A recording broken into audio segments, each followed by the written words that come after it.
Hey boys and girls, Chris with Fort Park Property Management and Real Estate here.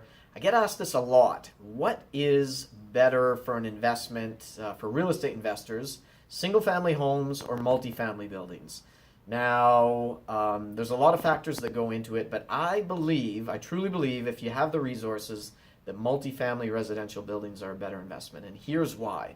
They are a little bit more difficult to get into, but there's quite a few reasons why they're better. Number one is economies of scale. So when you've got a multifamily building, it might be 15 units, it might be 20 units, it might be 100 units. You've got one roof, typically, unless it's a couple buildings together. You've got one boiler, you've got one parking pad. So it's a lot easier to get better pricing, and because everything's in the same location to get things actually done. Number two reason for this would be financing. Now, right now, we all know with the mortgage stress tests out there, it's very hard to get single-family residential financing. Even harder if it's not owner-occupied. If it's a rental property, it's very, very difficult right now. You're going to cap out right away if you have more than 5 properties.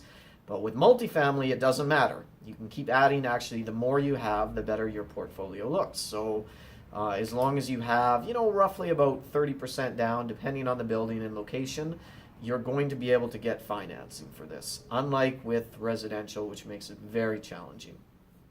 The other thing is property management. Because all of your suites are under one roof in one location, it's quite a bit easier to have property management. Typically, you'll have an on-site manager if the building's 20 units and up, but even for smaller buildings, you can do it. And property managers are usually going to charge you a little bit less, maybe 5% to 7% for multifamily, whereas they're going to be closer to 10% for single-family residential. So that's another reason there. The other thing is equity pullout. So it's a lot easier to refinance these buildings. You can come in, renovate them, get the rents up, and repurpose them, pull out your equity, and then use that equity to go and buy another one in multifamily. You can't really do that anymore in single-family residential. It's very, very difficult just to buy them, but refinancing is almost impossible. We know because we're trying to do this all the time, and it is a nightmare. It can take months to get anything together, and the more you have, the worse it gets.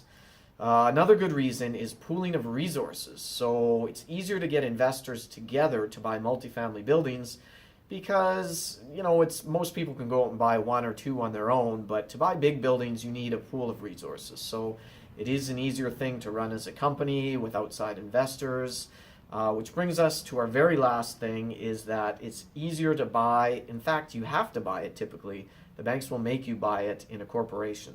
So you'd set up a corporation for your building. That gives you a little bit more limited liability and some other tax advantages. You can't really buy single-family homes in a corporation anymore. The banks just don't allow it. They used to 10 years ago. They don't now. So hope that helps a little bit. Read more in the article below, but these are the reasons I think that multifamily investing has a lot of advantages over single-family.